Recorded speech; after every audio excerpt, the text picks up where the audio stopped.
Lesson 43. God is my source. I cannot see apart from Him. Perception is not an attribute of God. His is the realm of knowledge. Yet He has created the Holy Spirit as the mediator between perception and knowledge. Without this link with God, perception would have replaced knowledge forever in your mind. With this link with God, perception will become so changed and purified that it will lead to knowledge. That is its function as the Holy Spirit sees it. Therefore, that is its function in truth. In God you cannot see. Perception has no function in God and does not exist. Yet in salvation, which is the undoing of what never was, perception has a mighty purpose.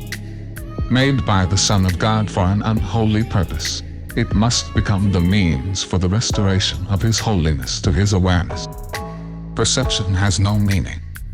Yet does the Holy Spirit give it a meaning very close to God's. Healed perception becomes the means by which the Son of God forgives His brother and thus forgives Himself. You cannot see apart from God because you cannot be apart from God. Whatever you do in Him, because whatever you think with His mind. If vision is real, and it is real to the extent to which it shares the Holy Spirit's purpose, then you cannot see apart from God. 3 5-minute practice periods are required today, one as early and one as late as possible in the day. The third may be undertaken at the most convenient and suitable time that circumstances and readiness permit.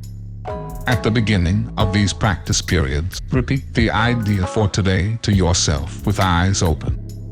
Then glance around you for a short time, applying the idea specifically to what you see. 4 or 5 subjects for this phase of the practice period are sufficient. You might say, for example, God is my source. I cannot see this desk apart from Him. God is my source. I cannot see that picture apart from Him. Although this part of the exercise period should be relatively short, be sure that you select the subjects for this phase of practice indiscriminately, without self-directed inclusion or exclusion.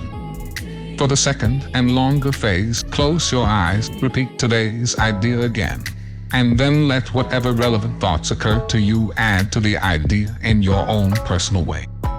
Thoughts such as, I see through the eyes of forgiveness. I see the world as blessed. The world can show me myself. I see my own thoughts, which are like God's. Any thought related more or less directly to today's idea is suitable. The thoughts need not bear any obvious relationship to the idea, but they should not be in opposition to it. If you find your mind wandering, if you begin to be aware of thoughts which are clearly out of accord with today's idea, or if you seem to be unable to think of anything, open your eyes, repeat the first phase of the exercise period, and then attempt the second phase again. Do not allow any protracted period to occur in which you become preoccupied with irrelevant thoughts. Return to the first phase of the exercises as often as necessary to prevent this. In applying today's idea in the shorter practice periods, the form may vary according to the circumstances and situations in which you find yourself during the day. When you are with someone else, for example, try to remember to tell him silently, God is my source. I cannot see you apart from Him. This form is equally applicable to strangers as it is to those you think are closer to you.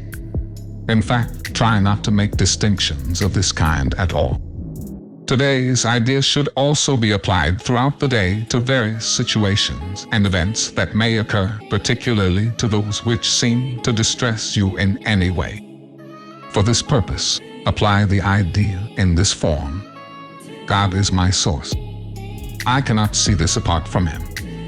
If no particular subject presents itself to your awareness at the time, merely repeat the idea in its original form. Try today not to allow any long periods of time to slip by without remembering today's idea, and thus remembering your function.